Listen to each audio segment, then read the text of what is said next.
समय से नहीं दे रहे पॉजिटिव मरीजों की सूचना, निजी लैबों की लापरवाही से बढ़ रहा है कोविड संक्रमण का खतरा। कोरोना के मामलों में वृद्धि के बीच में राज्य सरकार ने सतर्कता बरतने के दिशा निर्देश जारी किए हैं। इस बीच बड़ी जानकारी आप तक पहुंचा रहे हैं। अस्पतालों और जांच लैबों को नोटिफाइड डिजीज की जानकारी समय पर देने का सख्त निर्देश दिया गया है।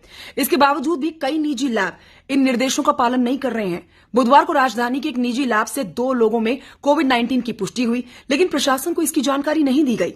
अगर जानकारी दी गई होती तो यहां पर कुल 3 लोग संक्रमित माने जाते। इससे स्वास्थ्य विभाग में यह स्पष्ट नहीं हो पा रहा है कि कुल संक्रमितों की संख्या क्या है।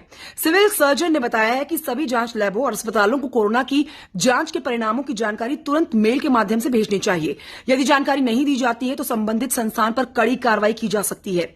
इसके लिए सख्त दिशा निर्देश जारी कर दिए गए हैं। उन्होंने यह भी कहा कि यदि कोई व्यक्ति पॉजिटिव पाया जाता है तो उसे घर में क्वारंटाइन रहने की सलाह दी जाती है, तो उसकी जानकारी भी मुख्यालय को भेजी जानी चाहिए। इससे मरीज की पूरी जानकारी मिल सकेगी और उसके संपर्क में आने वालों की पहचान की जा सकेगी। प्रशासन ने कोविड संक्रमण के बढ़ते मामलों को देखते हुए लोगों से मास्क पहनने की अपील की है और सतर्क रहने की अपील की है।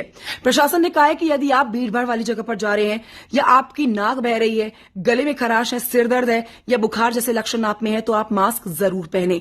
2023 के एम्स ICMR कोविड-19 नेशनल टास्क फोर्स के दिशा निर्देशों के अनुसार हल्के लक्षण वाले लोगों को घर पर आइसोलेट रहना चाहिए। यदि किसी को फ्लू के लक्षण है तो उन्हें शारीरिक दूरी बनाए रखनी चाहिए और हाथों की स्वच्छता का विशेष ध्यान रखना चाहिए। आपको बता देते हैं कि यदि आप अपना या अपने घर के किसी भी व्यक्ति का कोविड टेस्ट करा रहे हैं तो अच्छी लैब से टेस्ट कराएं, भरोसेमंद लैब से टेस्ट कराएं, क्योंकि कोविड का जो संक्रमण फैल रहा है, बढ़ रहा है, वो निजी लैबों की लापरवाहियों से भी बढ़ रहा है। समय पर नहीं दी जा रही है कोविड मरीजों की रिपोर्ट। ये जानकारी आप तक पहुंचाना बहुत अहम है, क्योंकि इस कोविड के नए वेरिएंट से बचने के लिए हम सबको सही जानकारी देनी होगी और केंद्र सरकार के दिशा निर्देशों का पालन करना होगा।